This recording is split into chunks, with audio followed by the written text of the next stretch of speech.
Films and fermentation, movies and inebriation. With films and fermentation, comedy mixed with tasty libation. Films and fermentation, with Leo Kaplan and Mike.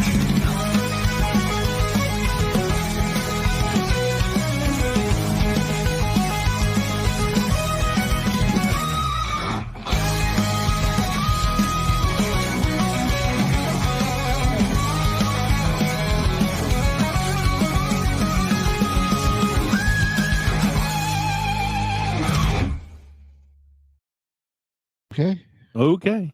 Hey, everybody. Welcome to Films and Fermentation. Tonight is episode 208. We're going to be looking at our favorite high school movies or high school related films. It's the end of summer. Kevin and I are going to be going back to teaching soon. So we figured we'd celebrate that with our friend who works 365 days a year. By talking about some of our favorite high school movies tonight. We're calling this episode Classes in Saison.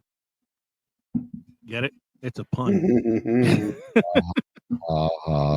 We are Films and Fermentation, a movie and alcohol podcast, #1 pop culture podcast, and #1 beer podcast on Good Pods. I'm Leo. I'm Kevin. I'm Mike. We're three friends who like to talk shit about movies while getting shit-faced.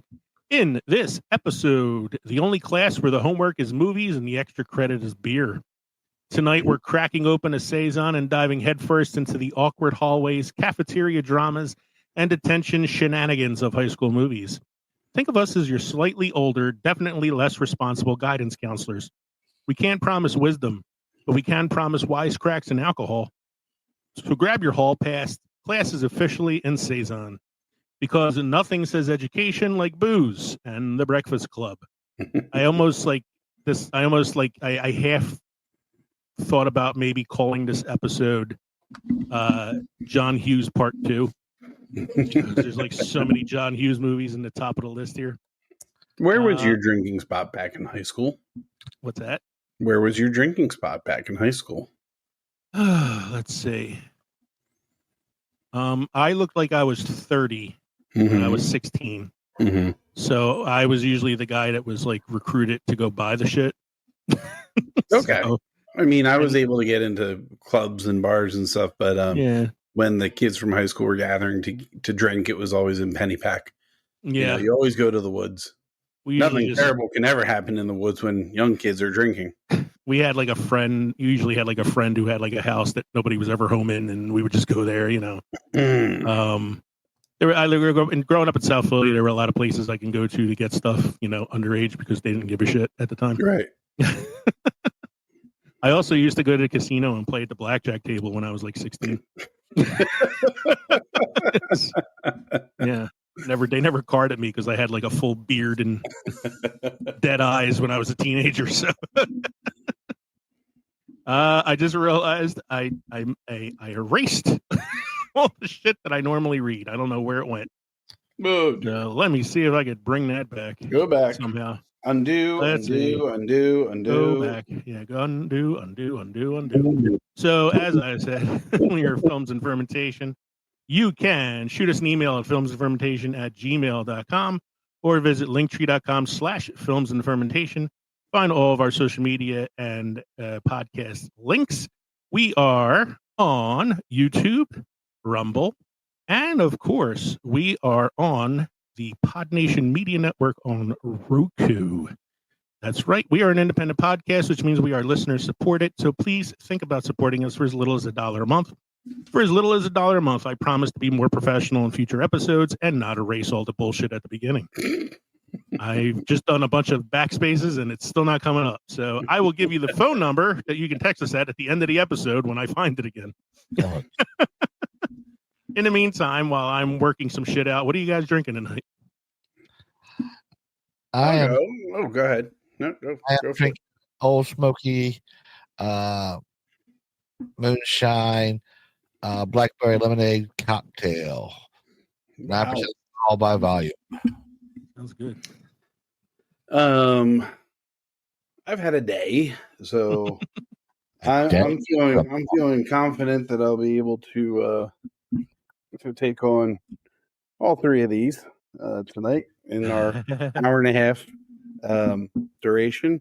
I'm starting with the Freedom Brew Amber Lager, a gift from my friend Mike from one of his vacations. I'm going in order of ABV, so this is 5.2% alcohol by volume. Then I have 5.3. I have the Sam Summer, Killing the Summer variety packs that are still in my fridge before September when I whip out the fall stuff, autumnal. And then I'll polish it off with a Cape May Brewing Company Crushing It Orange India Pale Ale with an 8%. So, all right. So I am also finishing off the summer stock with a couple beers that Kevin gave me. I have first, which I've already been drinking a little bit of, is the Cape May Brewing Tan Limes Mexican style lager with sea salt and lime. Mm-hmm. It's pretty tasty. It's 4.5% alcohol by volume. And then when I finish that one, I have another Cape May Brewery beer. This one is The Bog Cranberry Shandy, 3.9% alcohol by volume, which I believe you had it either last week or the week before that on the show. Mm-hmm. Yeah, I've been working my way through them. Working my way through the summer beers till I can't feel emotions no more. All right. In case you need to text us and insult me a little bit more, the number is 904-867-4466. I found it. There we go. All right. So back to tonight's episode and some film history. This week in film history with Mike.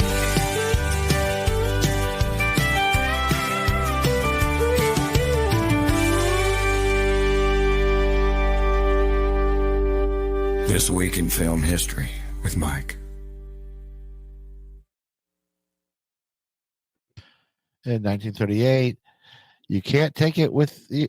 You Can't Take It With You, from the play by George S. Kaufman and Moss Hart, directed by Frank Capra, and starring James Stewart and Jean Arthur, premieres Best Picture 1939. Nice. I wonder how many plays Capra had made into movies. I know he did Arsenic and Old Lace and You Can't Take It With You. I wonder how many, though. I'd be interested in finding out. I mean, I know Capra was the director of the Christmas movie I have never seen that everybody else has.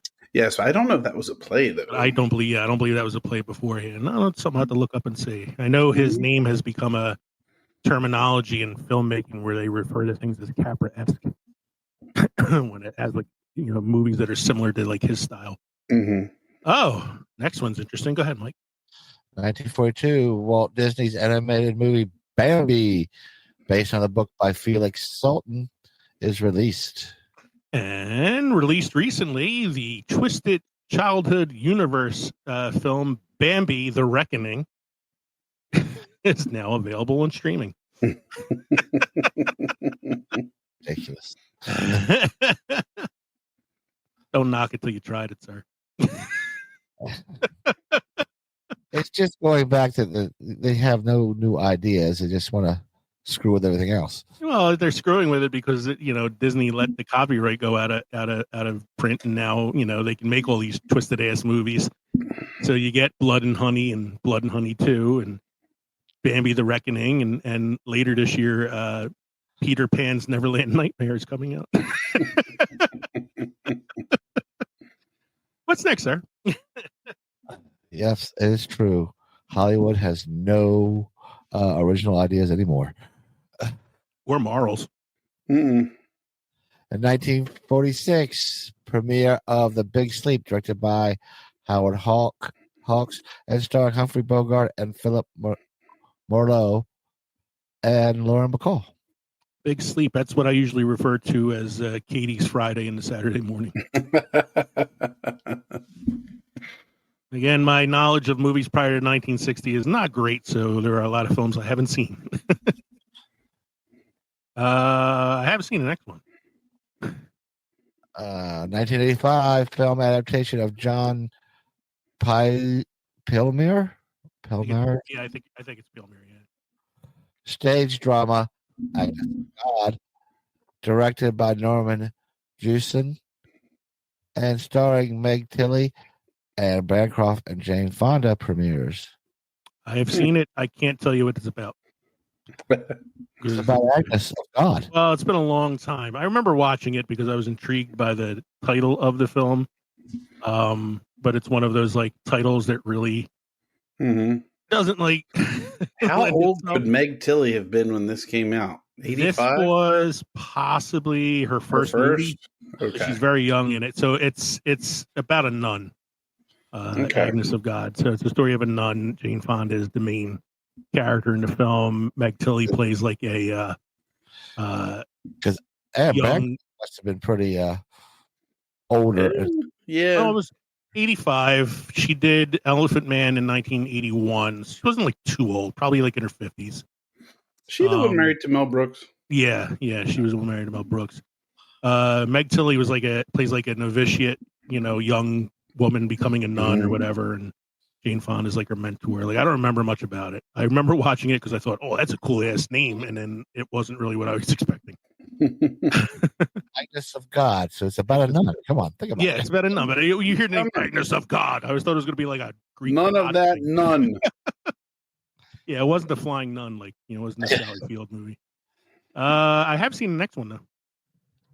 Talk about your high school movies. Yeah. 1986, Stand By Me, a film based on a novella by Stephen King, directed by Rob Reiner, starring Will Wheaton, River Phoenix, Corey Feldman, and Jerry O'Connell, is released. Not to mention Kiefer Sutherland, John Cusack, Richard Dreyfuss as the writer, the dead kid. Yeah, well, they went with the four main characters. Yeah, four main. Yeah. I love Stand By Me. It's a movie I watch. I would say at least once every year I'll watch Stand By Me at some point. It's just a really. And you know what? I'm thinking out loud. I just realized we really got to zero in on Rob Reiner and look at some of his stuff because I'm just a fan. I don't give him enough credit. I don't think of him enough. He's got a very interesting career because he doesn't have like a directing style, I would say. Like you can pick out a Spielberg film, you can pick out a Ron Howard film because there's like things you see. Yeah. But his career is so all over the place because he does The Princess Bride, When Harry Met Sally, Stand By Me, and then a few years later he does A Few Good Men. It's like it's such a weird career. Yeah, that's a director career I'd love to do one day. Yeah. Yeah. And the last one, sir. Another high school movie for you. 1987, Dirty Dancing, a film directed by Emily Ardolino, and starring Patrick Swayze and Jennifer Grey, opens in the U.S. Yes, we'll also do a director's episode on Emil Ardolino at some point too. Has he done a lot? Because I have no idea. Oh, okay. I'm just making a joke. If you had asked me who directed Dirty Dancing, I could not tell you because I did not know it was Emil Ardolino. I'll look him up and see while you do your beer news. So that was our This Week in Film History. Now time for some beer news with Kevin.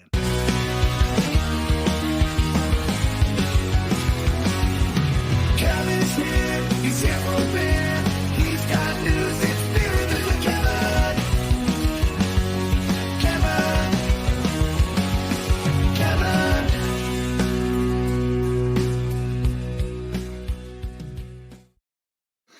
This is out of Minnesota, so you know it must be cold. Soft serve beer, the State Fair's new frozen treat. An inside look at the ice cold innovation at West End Brews from the people behind Lulu's Public House.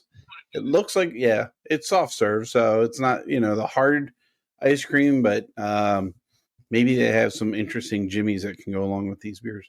And that's right, I did say Jimmy's. Charlie Burrows has spent over 2 decades at the Minnesota State Fair trying to develop the next corn dog. He searches each year for that special food that will create the same shock and adoration that the Pronto Pup generated when it debuted in the fair in 1947. He started with mac and cheese on a stick. Last year it was deep fried ranch. This year, it's soft serve beer. I miss state fairs just to see this stuff. I've never There's had a- a there was fried this- Oreo. I would love to try a fried Oreo, There but was this one deep time I fried I ranch. saw a news article about a state fair. I think it was in like Idaho or Iowa, like one of those Midwest towns. They had fried butter on a stick.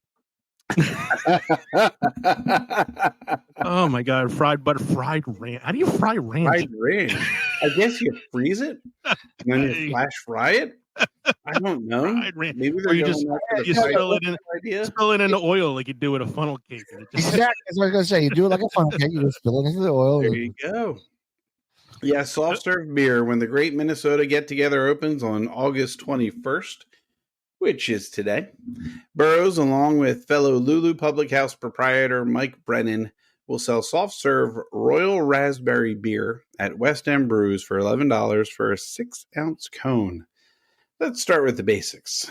It's not ice cream. It looks like ice cream. It has the texture of ice cream, even has a creamy taste like ice cream, but it isn't. It's beer. I think the fair is where you will try new things, Burroughs said. One of the things that I'm focused on trying is on trying to make sure people understand what it is. I don't think anybody really knows what we're up to. I think if I say soft serve beer, you're like, what the hell is that? It's somewhat mystical. Basically, it's a combination of proprietary mix, read their secret potion, it's and mystical. beer Sword in the stone. that creates a product that gets just cold enough to hold a soft serve shape without getting too crystallized or frozen. It's nothing short of magical. The idea started a few years ago when Joe Volkowski, a beer representative who works with Lulu's, suggested the frozen creation. Burroughs did his research before he decided he needed backup. He left a voicemail with South St. Paul branch of Redco, a food service equipment distributor that sells Stolting, a Wisconsin-based brand with a renowned soft-serve machine. Okay, so this stuff goes through a machine. Redco vice president. Before it comes out your ass is soft serve shit. Most soft serve does come out of machine, guys. What's that? So most soft serve does come out of machines. I would figure as much, yeah. As soon as he heard Burroughs' name, he cut it off and returned the call. Of course, he wanted to work with the state fair's mad chef.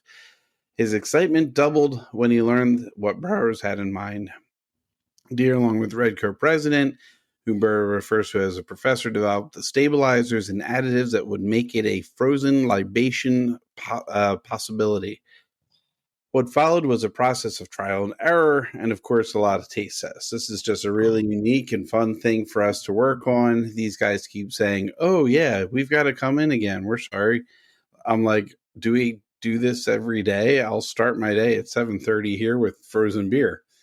They go on about the process, control of the equipment. The machine itself is remarkable. And that's all left now all that's left now is to unleash the creation at the state fair. Sometimes when I have high expectations, I get low results. Sometimes I'll have low expectations and have high results. It's unpredictable. I do think once people try it, they'll go, this is neat. It's a hot summer day and you want a beer, right? Well, have an ice cream cone. So I thought that was interesting. I would try that. That seems like a fun summer treat. You know, when I'm sitting at home with my bowl of ice cream and my can of beer next to me, I think, God, these were only mixed together. Liar! Forecast calls for 100% chance of beer. WRAL Fainting Goat Brewing team up for Weather Alert Day Ale. So starting today, Fainting Goat Brewing in Fuquay, Varina. Hey, what's your language? Launch Weather Alert Day beer. The weather is known for odd twists. Well, it's not often that all weather is teamed. All that a weather team is asked for about collaborating on a beer with a local brewery. Tim Reichert, Fainting Goat Brewing Company, did just that a few months back. On Thursday, Fainting Goat Brewing will launch Weather Alert Day beer. The Hurricane Blonde Ale is a collaboration between the brewery and the WRAL Severe Weather. WRAL meteorologist Chris Michaels will be among the first to get a taste as he joins the lineup for Pint Night. The beer and collaboration go far beyond just a brew. It's just part of something much bigger. Fainting Goat Brewing Company will join other breweries at Hops for Hope, an event being held September 13th, 2025 from 2 till 6 in North Hills Midtown Park. The event is in its 10th year benefits Children's Flight for Hope, an organization that provides commercial flights for children undergoing medical treatment. Each team participating in the event has a $10,000 goal to meet to put towards Children's Flight for Hope. They will also one of those be beers that sounds like I would try it based on a name, because something like Fainting Goat would really catch my attention. Yeah. I'm sorry, gentlemen. I didn't even tell you where this was out of. And that's because I don't know where it's out of. So I thought you said at the beginning, wasn't it like go fuck yourself, Arkansas, or something like that? It was something with it sounds about right, yeah. Like Lord Farquaad's Castle or something. Yeah. I told you to watch your language. North Carolina. There you go. All right. There you go. All right, there you go. All right. I have 2 very quick updates this week. Movie updates with Leo. Movie updates with Leo. Movie updates with Leo. Movie updates Leo. I haven't got to use my music in a while. Unfortunately, gentlemen, this week, British actor Terence Stamp, best known for his role as General Zod in Superman 2, as well as numerous other works, including Get Smart, Star Wars Episode 1, The Phantom Menace, Priscilla, Queen of the Desert, and Young Guns, passed away as of the recording of this episode this week at the age of 87. His cause of death has been undisclosed at this time. I'm going to guess old age. What'd you say, Mike? I'm going to guess old age. I'm assuming it's probably something like the family just doesn't want to disclose it. But HBO made my day today. I was watching Nolan, and we had from Superman 78 all the way up to Superman Returns. When around Megan came home, so I had to stop watching TV. But I was able to share with him Superman 78 and Superman 2, and we kind of lingered through Superman 3. I apologized numerous times. We completely turned off Superman 4. And we came back for Superman Returns because, despite the criticism, I don't think it was the worst Superman there. Yeah. So, I've been meaning to ask you what you thought of the new Superman. I loved it. It was awesome. It was I'm so glad you liked it. I thought it was great. I'm very glad you liked it. I thought it was amazing. I'm really happy they didn't go origin story again. That's overdone. And it was just a breath of fresh air. It was so different. It was hopeful. Yeah. It was colorful. I like the actor who played him. He played him like with just enough like humility. I thought what's his name was over the top as Lex Luthor, but in a good way. I think he played Lex really well though, because he was smart. He was manipulative. He was conniving. Yeah. He did a better job than Gene Hackman. Yeah, I learned I liked Gene Hackman's performance a little more today, but I still think that Nicholas Hoult he was really, really good. Did a better job. Yeah. It was overall was really good. And I like the whole like inclusion of the Justice Gang or whatever they call themselves. Like they were pretty funny. I like Mr. Terrific a lot. Mr. Terrific. I think he's getting his own series. Oh yeah, which would be cool because I like the character was really fun. And I know they released it digitally already, even though it's only been like a month and a half. But they wanted it to line up with Peacemaker season 2. Season 2, which started today. Yeah. So, which is a good segue into my next piece of information here. It is the week of premieres. Wednesday season 2 premiered this week. The first 4 episodes are available on Netflix. Katie and I watched them.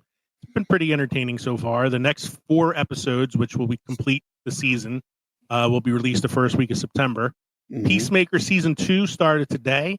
I really like Peacemaker season 1, so I'm looking forward to checking this one out. Twisted Metal season 2 started a couple weeks ago. I am caught up on the season. There's still 4 more episodes to go. It's been really entertaining so far. Stranger Things, the final season, starts in a couple weeks, and it's being staggered. There's going to be a few episodes, I believe, in September or October, and then a few episodes in December. And then the final episode will air on New Year's Eve. And one word that's coming out August 25th is one called Uploaded, which I find hysterical. I've not watched the second season yet. But I mean, it's just been too long since between seasons, so it's very good. I feel like that's with most shows. It's like just too long between seasons. Mm-hmm. Like all the Stranger Things kids are like 47 now. Too long seasons and not enough episodes in a season. Yeah, like Wednesday's 8 episodes, and I had to wait 2 years for 8 episodes. Mm-hmm. The last thing I have here is Resident Alien with Alan Tudyk. Just finished its final season. I watched it. It was probably the best season so far, and had a very, very nice ending that really tied the show together. So, going off of what Mike said, it's been so long since the last season. I feel I either need to rewatch the last season or they need to do like an in-depth recap or something. They do a pretty good job of recapping what you need to know each episode. Okay. So like each episode, it not only recaps the previous episode, but kind of recaps info from the previous seasons that you need to know too. Okay.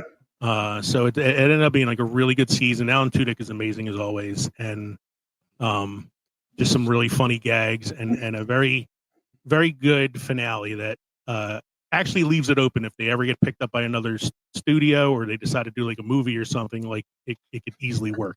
Like Serenity. Like Serenity, yes. That's Alan Tudyk's thing. And then I have one more piece that I didn't have on here, but I decided to add. I looked up the career of Emil Ardolino because I was curious to see what else this guy directed. He mostly did TV movies until 1987 when his first major directing was Dirty Dancing. From there, he directed Chances Are, 3 Men and a Little Lady, Sister Act in 1992. And then in 1993, he directed The Nutcracker and a TV movie called Gypsy, and then unfortunately passed away in 93. So that's where his IMDb ends. But I was surprised to see that he also directed Sister Act. I love that movie. the lesser of the lesser of the 2 3 Men movies. Yeah, he didn't do the other one was the Leonard Nimoy one. Yeah. Mike, you have any must-try beer or craft destinations this evening? Oh, must-try beer. This is Funky Fauna Unholy River. Another one I would try just based on the name. The brewery is Funky Fauna Artisan Ales out of Sisters, Oregon. The style is an oak fermented saison with fruit and dry hopping. It's 5.6 ABV. Made in collaboration with Sun River Brewing. Founded in 2021 by Michael Firth and Danielle Burns. Funky Fauna is a small but ambitious brewery known for saisons fermented with local cultures. Their beer Unholy River exemplifies their bright, fruit-forward approach in a thoughtful collaboration with nearby Sunny River Brewing, bringing together oak, fruit, and hops in a distinctive way. The beer pours a luminous, soft, hazed golden color with lemon immediately present on the nose. Layers of orange blossom, herbal tea, and vinous Brett character, reminiscent of lime zest and Chardonnay, add depth, while subtle wood and spice frame the bouquet beyond the fruit. On the palate, hops, citra, lemon drop, and crush serve as accents, weaving a floral and citrus oils without dominating. A gentle mint note emerges mid-palate, complementing the juicy peach in the finish. Herbal tones provide structure, grounding the fruit in a more complex saison framework. Overall, Unholy River is highly approachable yet layered, striking a balance between brightness and depth. It delivers a fruit and citrus sparkle while maintaining the thoughtful complexity of mixed culture fermentation, proving that Funky Fauna has quickly earned a place not only in Oregon's brewing scene, but in the broader Saison conversation. The name doesn't go with what it sounds like it should taste like. Yeah, I know. Unholy River. It's fruity. It's fruity, the Unholy River. I was just going with what was it, Funky Fauna Yeah. Cupcakes or whatever the hell it was called. Like I'm Funky Fauna Unholy River. like, you know, man. I always go for like beers with weird names and then get disappointed. So Yeah, you've been disappointed in this one because he's got that juicy peach. all right, we're gonna take a quick break to hear some words from our Podnation Media Network, and then we'll be right back with our main segment, Best High School Movies. Hey, movie lovers, this is Leo. Mike. And Kevin from Films and Fermentation. If you love comedy, movies, and a good drink in hand, then you need to check out the Podnation Media Network. It's home to a variety of amazing podcasts covering everything from pulp culture to history, and of course, movies like ours. And the best part, Podnation Media Network is featured on Roku, so you can stream your favorite podcasts anytime. Alongside Films and Fermentation, you'll find other fantastic shows like the KJ&A podcast, The Undiscovered Entrepreneur, Real Sharks, and so many more. So grab a drink, press play, and join the fun with Podnation Media Network. Because everything's better with a little comedy, movies, and booze. Learn more by going to linktree.com/PodNationPods. All right. Thank you for sticking with us after that quick word from our network, the Podnation Media Network on Roku. I have finished both beers that I picked out for tonight. I wasn't falling behind. I wasn't planning on drinking them all right away, but I did because they were tasty. And so I had to go to my fridge and find something. And I found a beer that I'm fairly certain is a Kevin beer. Mm-hmm. Stoneyard Brewing Company, Rubino's Italian Food Market, Cannoli Cream Ale. Oh, that sounds good. I think I've looked at that before. 7% alcohol by volume, so a lot stronger than the ones I was drinking. Mm-hmm. And probably not the best follow-up to the two fruit beers that I just drank, but, you know, clearing out the fridge. It is definitely creamy and does not taste like a cannoli. It's kind of like that ice cream beer he was just talking about. Yeah, it's creamy because it's a cream ale. Right, but it's not sweet. No hints of like chocolate or ricotta. I mean, it doesn't taste like a cannoli. It just tastes, it's like a mix of sweet and bitter because it's an ale, but it's also a cream ale. So it's and I don't know also if my taste buds are a little messed up from just drinking two different fruit shandies too. So okay, yeah, that makes sense. I mean, it's not bad. I'll kill it, but it's an odd flavor mix. So tonight's main segment, we're looking at best high school movies. For tonight's episode, we're doing a ranker list. It's been a while since we did one of these, but we have the ranker.com website list for every major high school movie ranked. We're going to go through the list, look at some of the top like 25 movies or so. We're going to do our own little voting for these films and try to see if we can move them up or down the list, depending on where we feel they should be. Mm-hmm. And as we get further down, we're just going to start like kind of picking out like a few here and there that we notice. We're not going to go through the whole list because it is really long. We're just going to talk about some of these films, if we've seen them or not, where we think they should be on the list, etc. And remember, if you disagree with us or agree with us or have comments or anything else you'd like to say about this episode, make sure you send us a message either through email at our text message line or on any of our social media sites.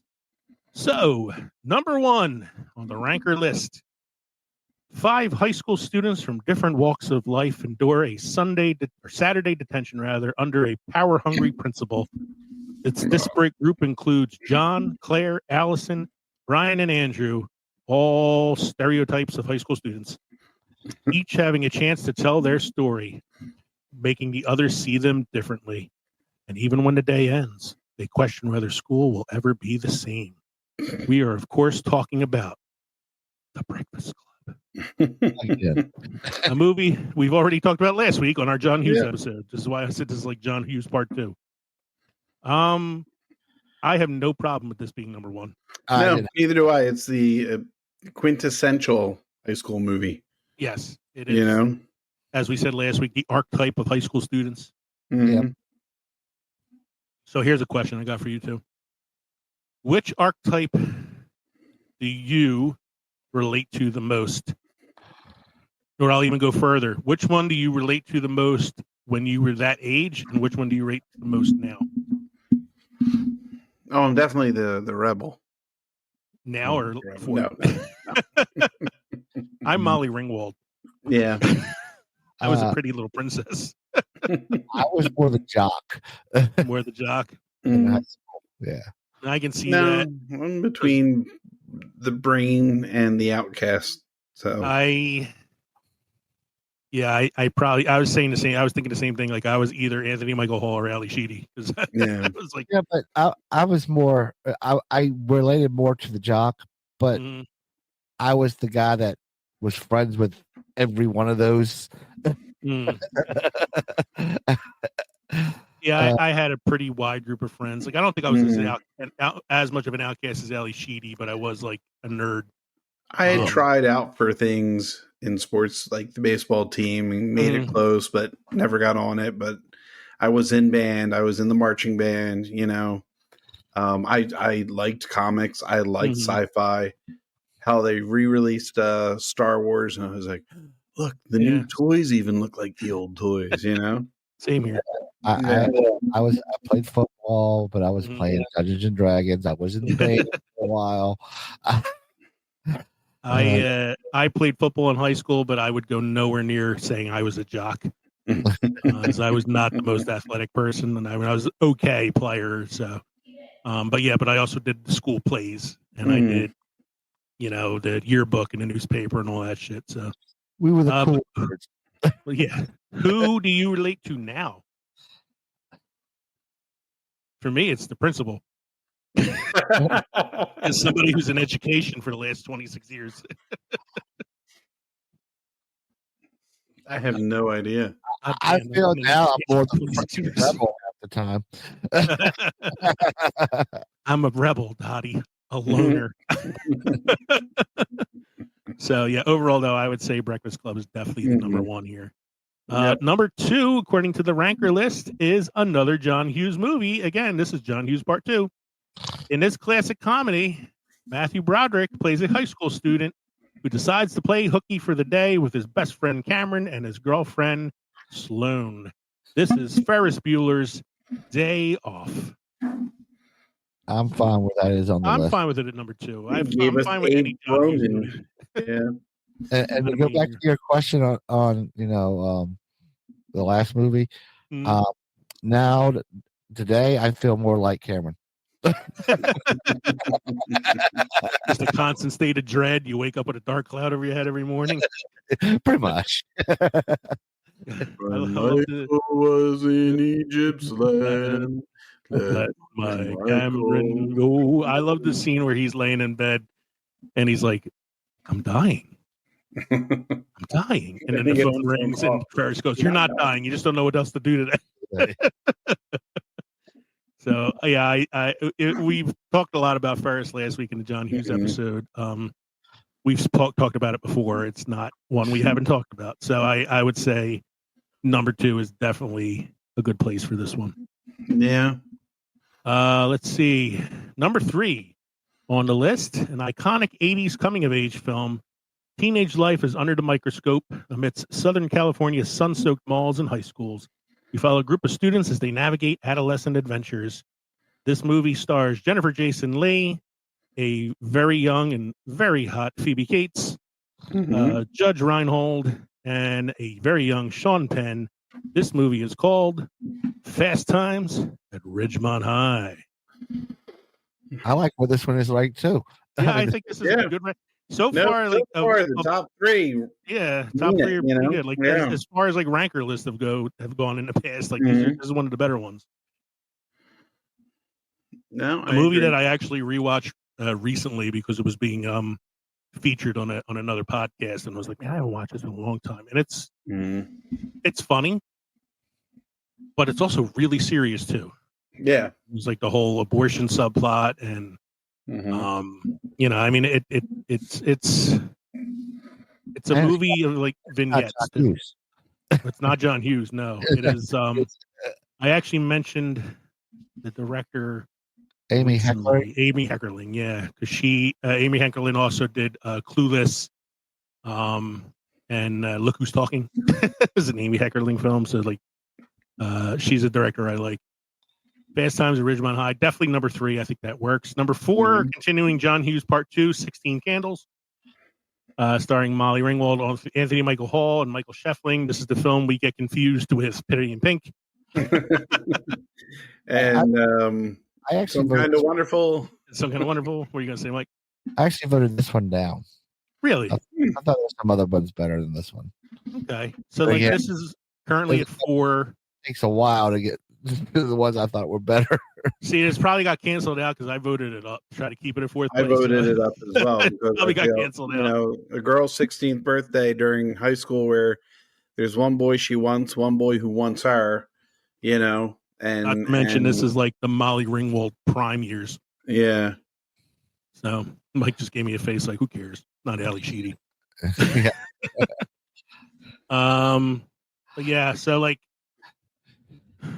it's at number 4, and number 5 is Dazed and Confused, which introduced us to Matthew McConaughey and the famous "What All I right, love all about right. high school girls, I get older and they stay the same age." One of the ones I thought would be higher than 16 Candles. You thought this one higher? I think I voted this one up to keep it at number 5. So like for me, it's like kind of trying to keep them where they are. There were a couple that I voted on that ended up getting raised a little bit, so we'll see what they are when we get to them. This has a lot of celebrity introductions too, didn't it? Oh yeah, this is a real ensemble. Yeah.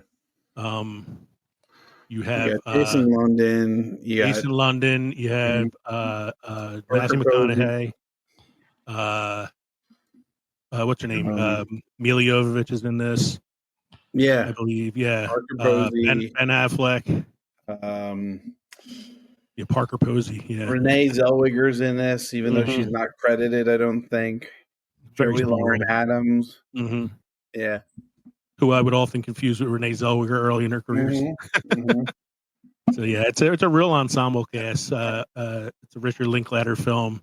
It's a good movie. One I've seen this one in a while. One I probably have to like revisit at some point. Number 6 is Clueless. This is prime Alicia Silverstone.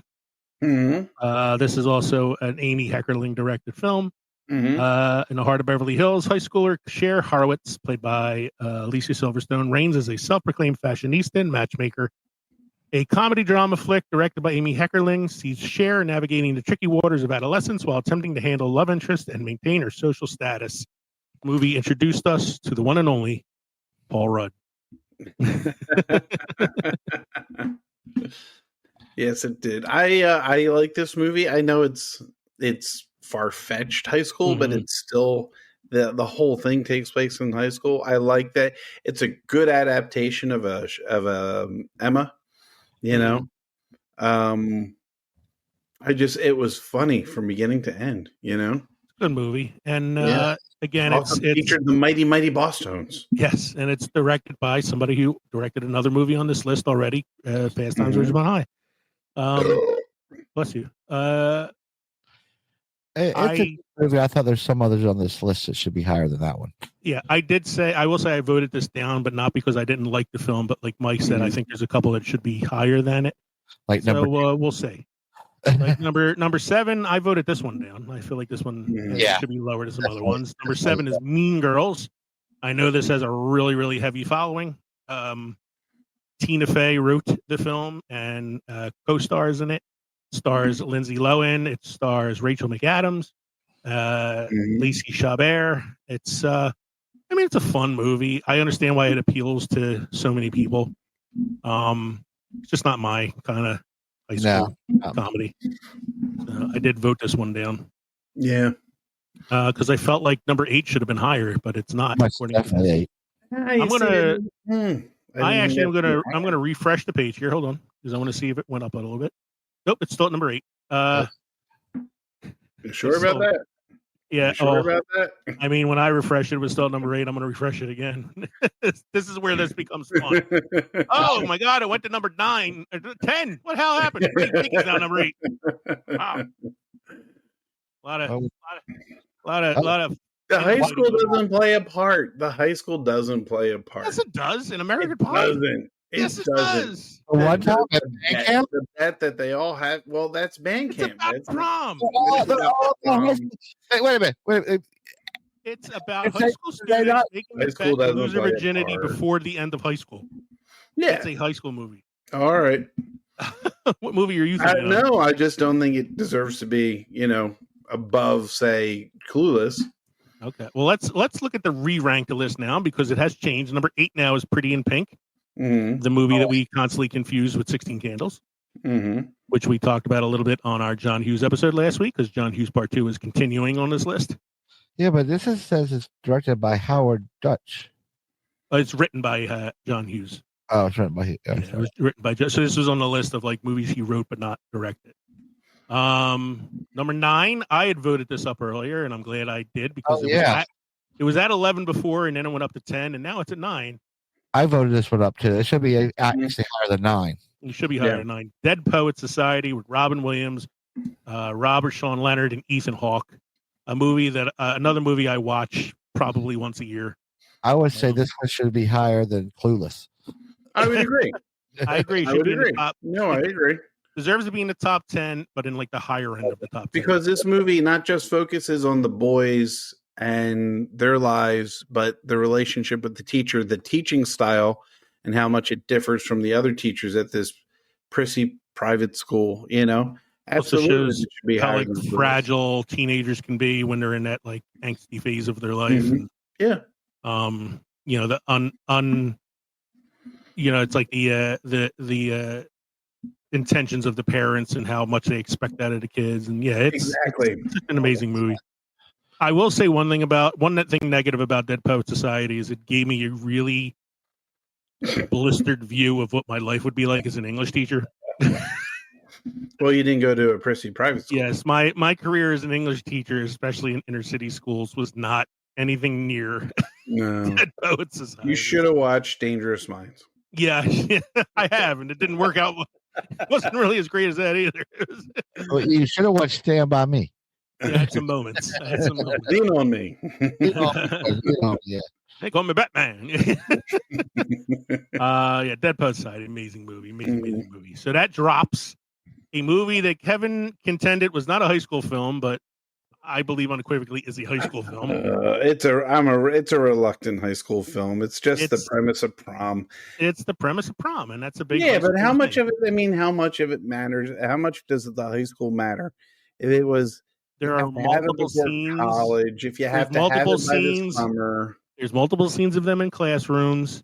There's multiple scenes with like the Glee Club thing that Oz joins. There's sports because there's the lacrosse team stuff. There's the prom. There's the friends hanging out.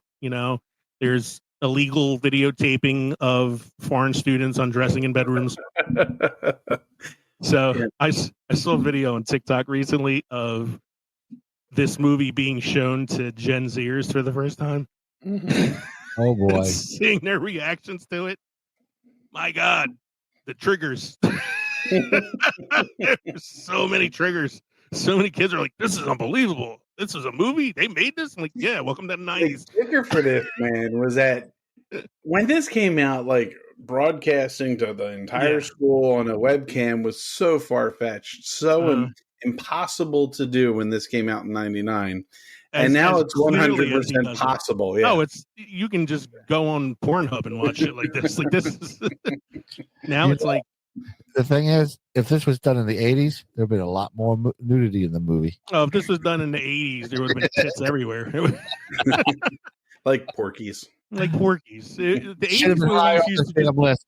the 80s movies used to just shove in nudity for the sake of having nudity in the film. It was like kind of a requirement in the 80s. Yes.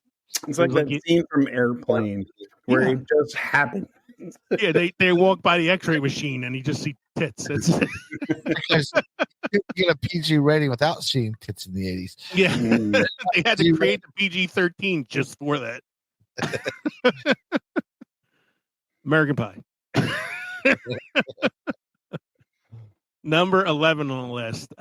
Personally, I think this should be higher. This is another good example of like high school, especially in the 2000s. This is Jonah Hill, Michael Cera, and Christopher Mintz-Plasse, who did Superbad, a Judd Apatow film. I still think there's a lot of other films on this list that should be higher. I mean, I don't know.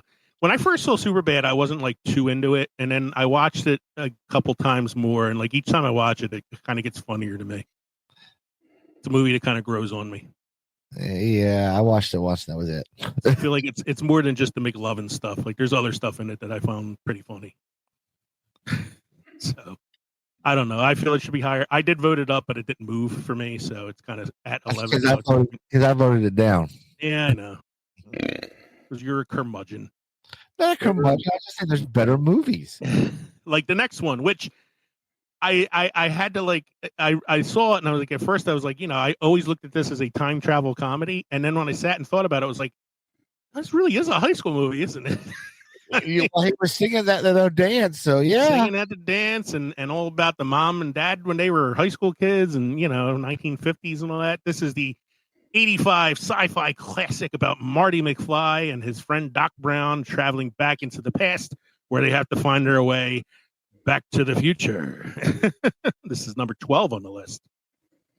I do believe I voted it up earlier, but I'm going to try voting again. Oh, I just voted it up to 11. It just moved to 11. And number 12 is now Superbad. Mike, Superbad has dropped. Does that make you happy? Not low enough. Yeah.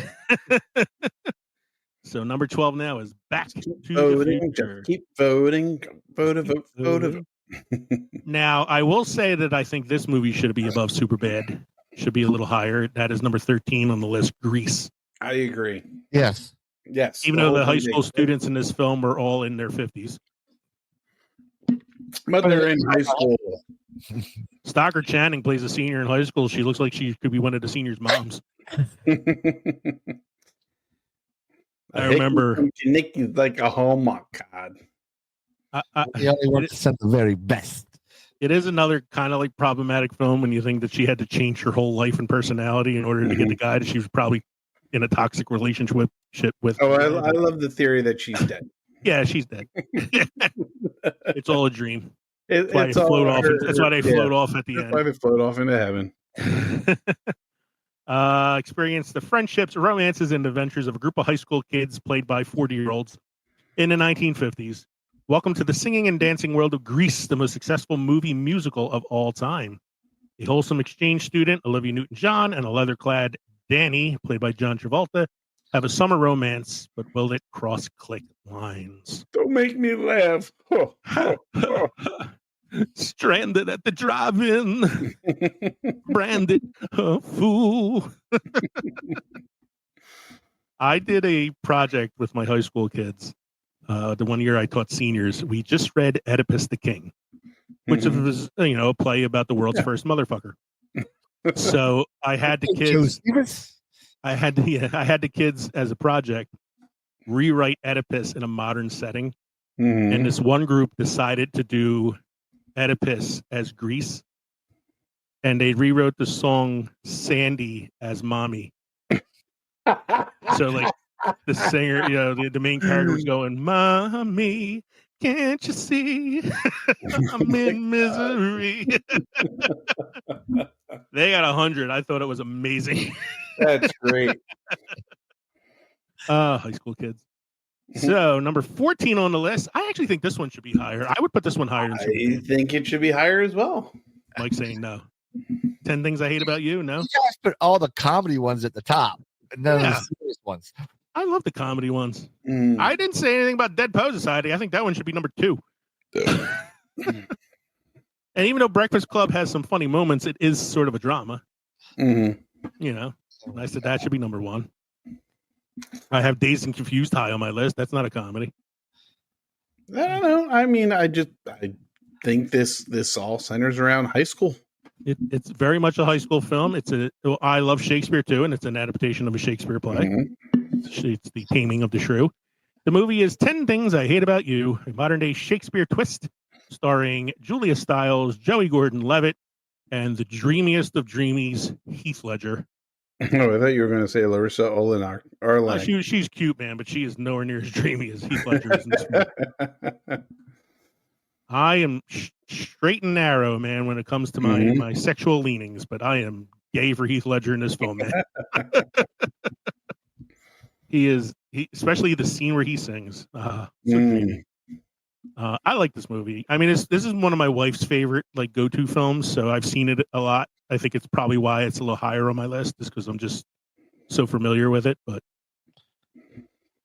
I can name 3 movies that should be in at least the top 20. They're not even the top 25 on this list. I'm sure I can do that too. I'm not saying this is number 1. I'm just feel like it should be higher than 14. I will put it above Superbad if that makes you happy. Number 15 on the list. I kind of feel like this one is right where it should be.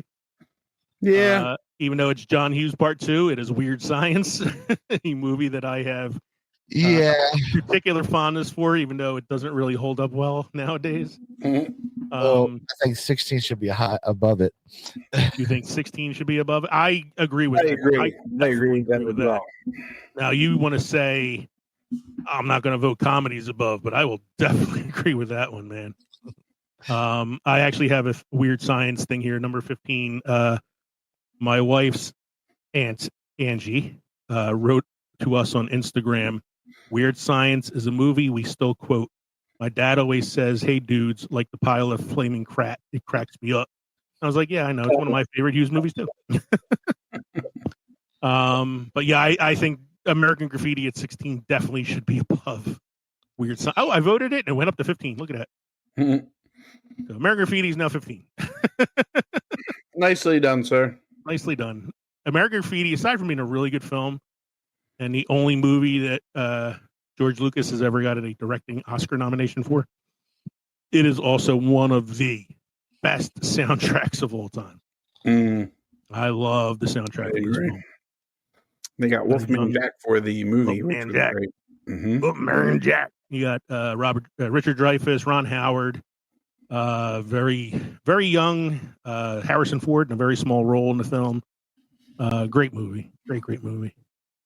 And then Weird Science is now at 16, and you can hear us talk about that on our previous episode about John Hughes films. Number 17. This was an interesting one. I didn't think about this one until I saw it on the list, and I'm like, yeah, I guess it's a high school film. I love the movie. I don't know if I would put it this high on the list in terms of high school films.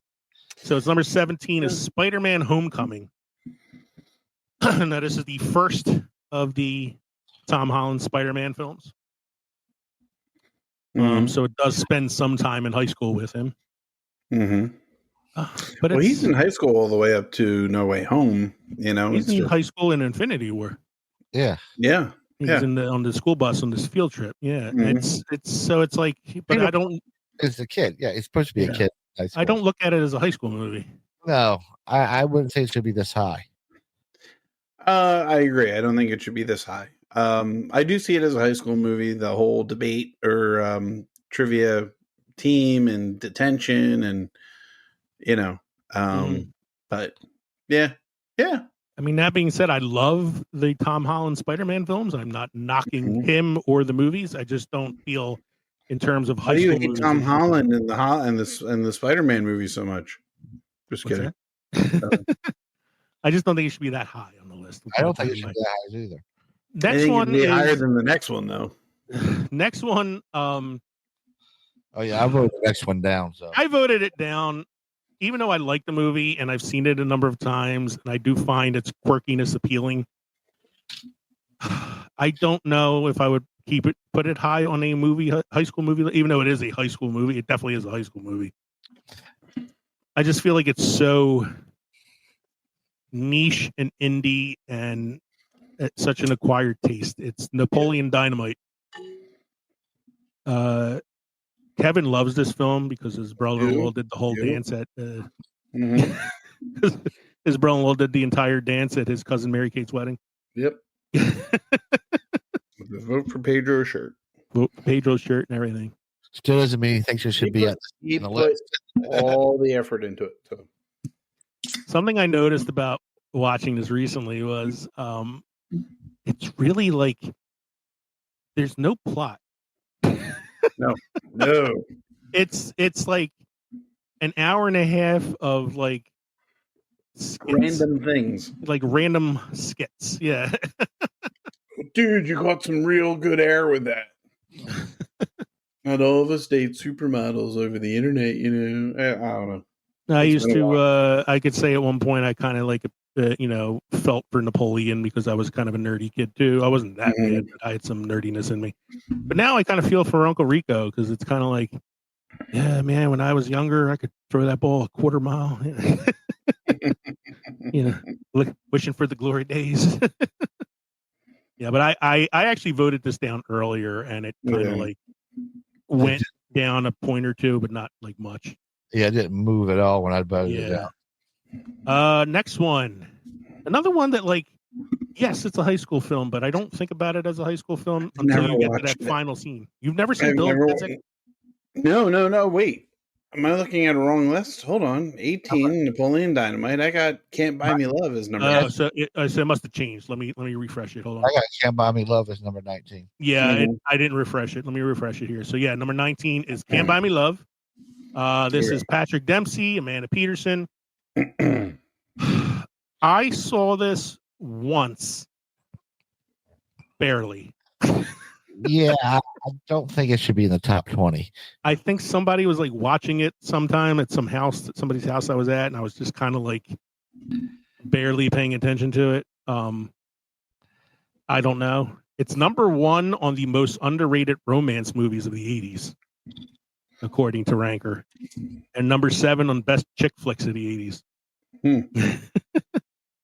Yes, I don't know if it shouldn't be above. Oh, I hit it down and it got voted down to number 23. So number 19. Number 19 is now Porky's. Yes. Number 1 on Mike's list. No, not number 1 on my list, but when I got on here, it was like 21 or 22, and I voted it up to make it into the top 20. My God, there's so many fucking changes that just happened from that one vote. My entire 19, 20, 21, 22, 20 are all different than what they were before. So number 19 is now Porky's. To any Gen Zer who recently watched American Pie, if you think that was problematic, you should watch Porky's. Refresh again, gentlemen. Refresh again. Oh, we're refreshing it again. We got some more changes. I'm starting to get buzzed. I don't know if I can handle this. Throw Porky's down again. So let's see. So now we got, oh God, number 19 is Say Anything. Say Anything. John Cusack and Ione Skye. This is the old. You knocked Porky's out of the top 20. I know. Look at that. Jesus. Dick. All right. Let's stop voting for a second so we can kind of get through these next couple films with some stability. Say Anything, number 19. Yes. Say Anything, number. What? Did you vote something else again? No, I haven't voted. You told me not to. No voting for now. Let's wait till we get through like the next couple films. All right. Say Anything. John Cusack, Ione Skye. This is the old, holding the radio above the head thing. And I think I saw this once. As iconic as I know this movie is. It's, she's a mess. He's a mess. I mean, when is John Cusack not a mess in his films? Yeah, that's true. 8 Men Out. Wait, doesn't he play Shoeless Joe? No, he does not. No. Shoeless Joe was Sweeney. Sweeney. Tom Holst. Or Ray Liotta, depending on the film you're watching. Number 20. Again, I think of this as a sports movie first, so it didn't dawn on me that, yes, this is a high school film. Yeah. And that is Remember the Titans with Denzel Washington, Will Patton, and Donald Faison.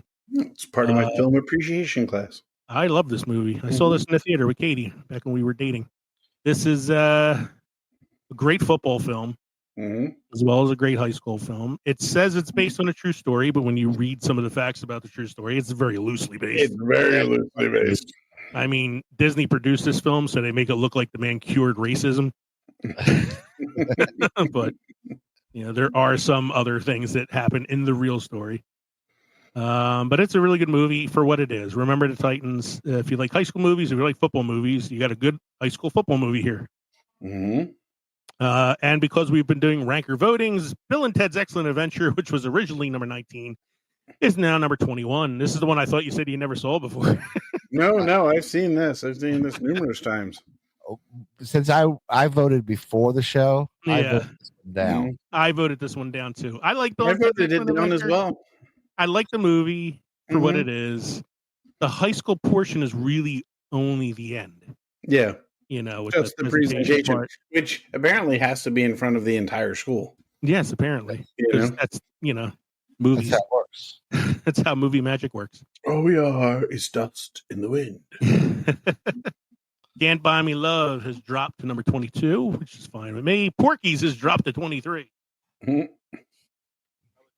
Saying for anybody who found American Pie problematic, you ain't seen nothing yet if you haven't watched Porky's.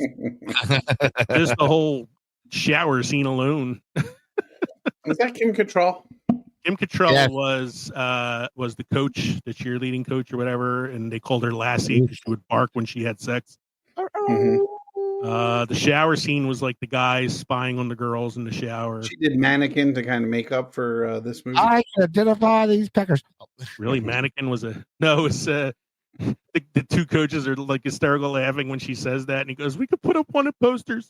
Have you seen this tallywhacker?" Oh my God, Porky's. I love Porky's. I was way too young the first time I saw it. Oh, hell yeah. I was like way too young. I think my dad was watching it with some friends, and I was like in the other room, like peeking around the corner, watching it from the kitchen. Number 24. Another one, like I forget that this is a high school movie. Yeah. I kind of forget. I wish this one was done in the 80s because there's a lot of flesh on those. Cruel Intentions. Although the women in this film probably would have been zygotes in the 80s. So, based on Dangerous Liaisons. So based on a very diabolical story about sexual conquest. Yeah. And then this is like the teeny bop version of it. Yeah. With Mike's all-time crush, Sarah Michelle Gellar. Yeah. Reese Witherspoon. And Ryan Phillippe, who is just as pretty as the women in the film. Number 25 is Goonies. You forgot Love Goonies. Love Goonies. We did a whole Goonies episode. This is not a high school movie. No. I cannot call this a high school movie. I can't say this is top 25 either. No, so I voted it down, and it just dropped to 27. I voted it down as well, so you want to refresh. So I am now seeing at 25.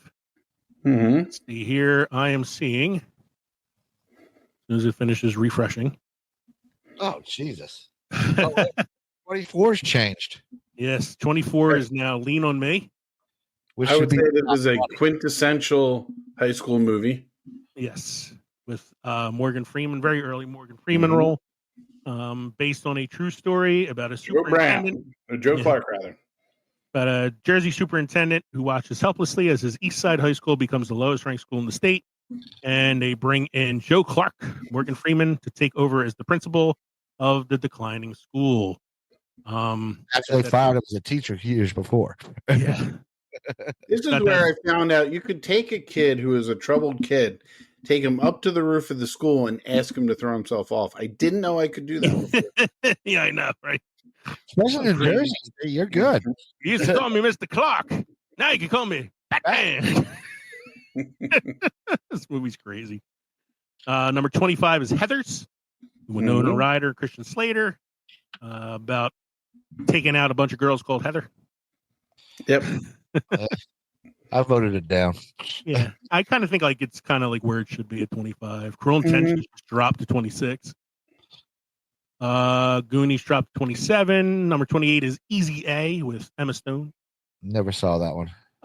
Good. It's a high school version of The Scarlet Letter. Right.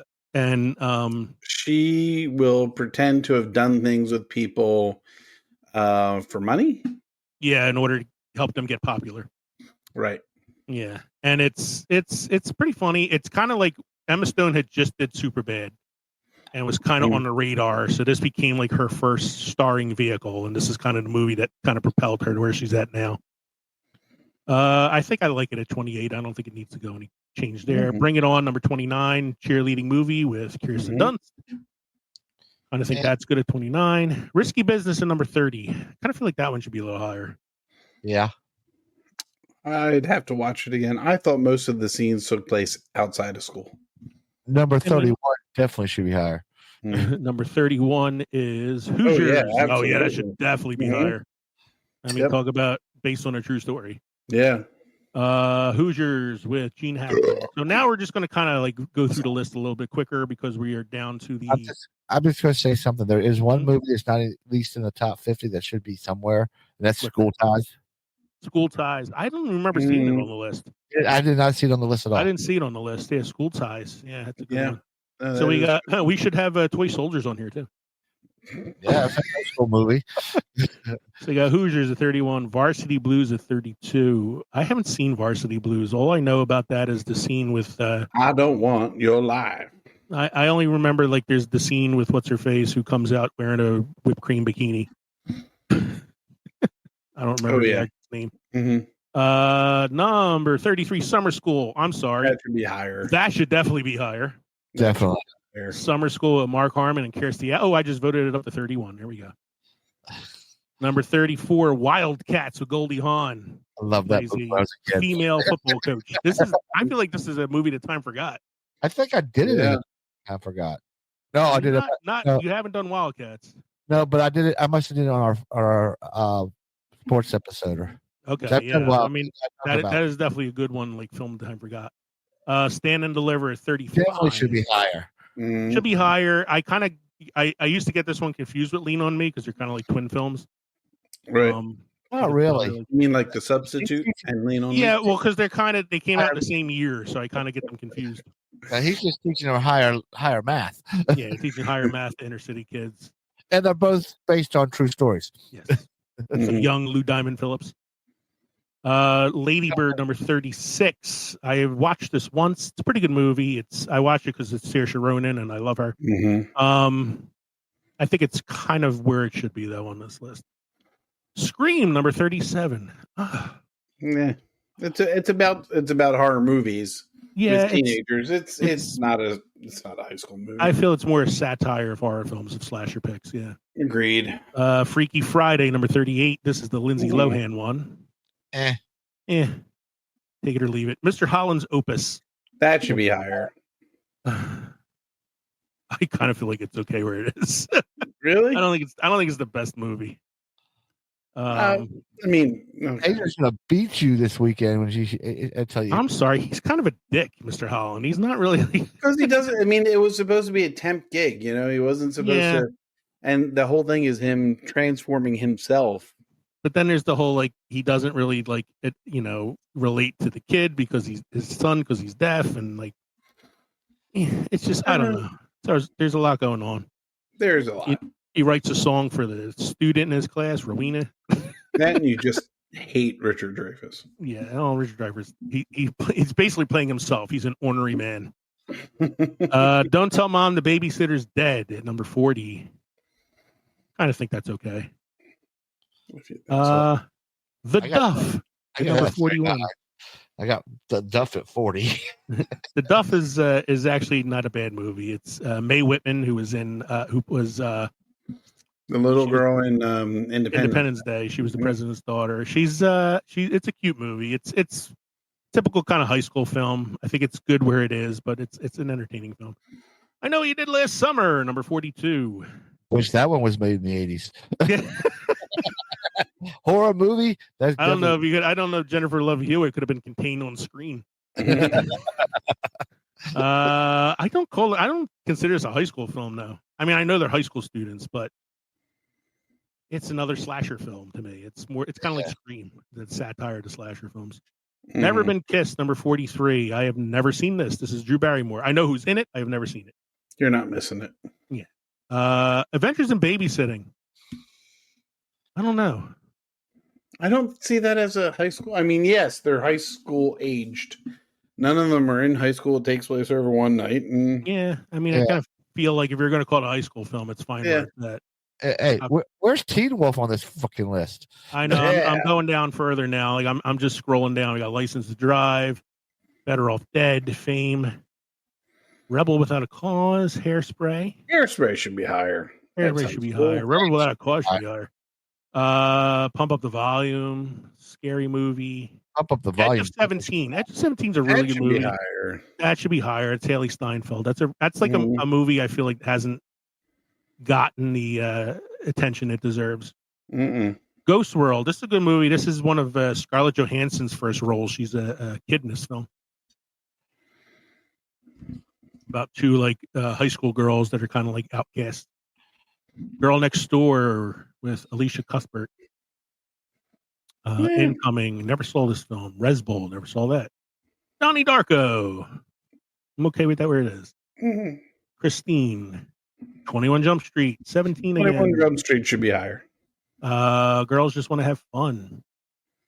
Book Smart. She's the Man. Private School. Yeah, like I don't see School Ties on here.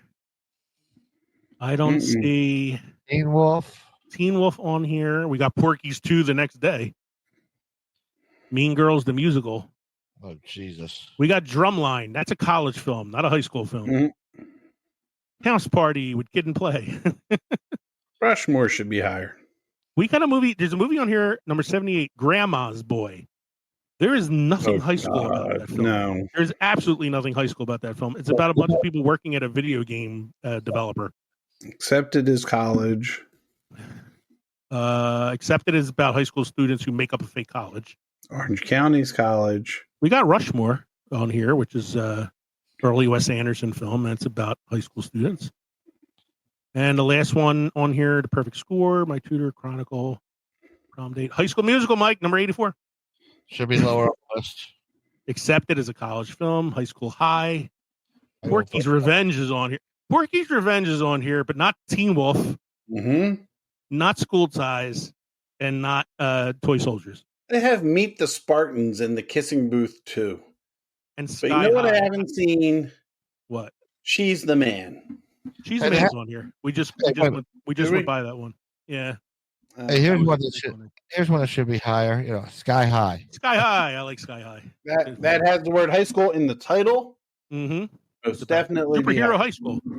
Lisa Frankenstein, Private Lessons, Fame, Run the Race, The New Guy, New York Minute, Bottoms, Private Resort, The Binge, and the last one on the list, Bring It On Again.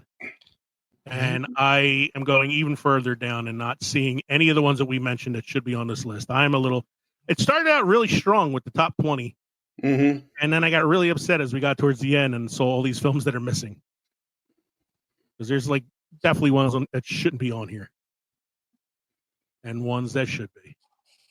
So I think we've narrowed it down here. If anybody else would like to go on to the Ranker website, you look up ranker.com, best high school movies ranked, and you can mess with the voting yourself if you'd like. Mike, do you have any beer trivia or history for us this evening? I got some beer history for you. Prohibition and the aftermath. Prohibition, 1920 to 1933, devastated America's brewing culture. Hundreds of small regional breweries closed almost overnight, while few survived by making near beer, maple syrup, or soft drinks. Beer moved underground, where bootleggers brewed thin, watered-down versions that reshaped America's taste toward lighter lagers. After repeal, only a handful of large breweries had the resources to dominate the market, creating a near monopoly of standardized, mass-produced beer. By the mid-century, U.S. beer was synonymous. Yeah. Too much alcohol to say synonymous. Yes, it is. With light lagers, a legacy reversed only with the craft beer revival decades later. Mm. Right. And we have a cinema quote of the week. I read this one earlier, and I'm like, boy, this actually really fits the actor who said it. I want to establish. No. I was trying to I was thinking about it earlier, and I was trying to wide range of play. I was trying to do this Frankfurter, yeah. I want to establish a wide range and play all kinds of parts. I want to establish a wide range and play all kinds of parts. It's that sort of acting career I really respect. I like to turn a sharp left from whatever I've done before because it keeps me awake. That's why I want to be an actor. I don't want to play endless variations on one character. And that was from Mr. Tim Curry, man who's brought us Pennywise, yes, Blackbeard, Dr. Frankenfurter, the butler and Clue. Yeah, the butler and Clue, the doctor on the Red October. He also was the head warlock in Katie's favorite Halloween film, The Worst Witch. He was the devil in Legend. Legend. Yeah, he was the Cardinal in The Three Musketeers. That's right. Yeah, he was Cardinal Richelieu. Yeah, and not to mention he was sweet transvestite from transsexual.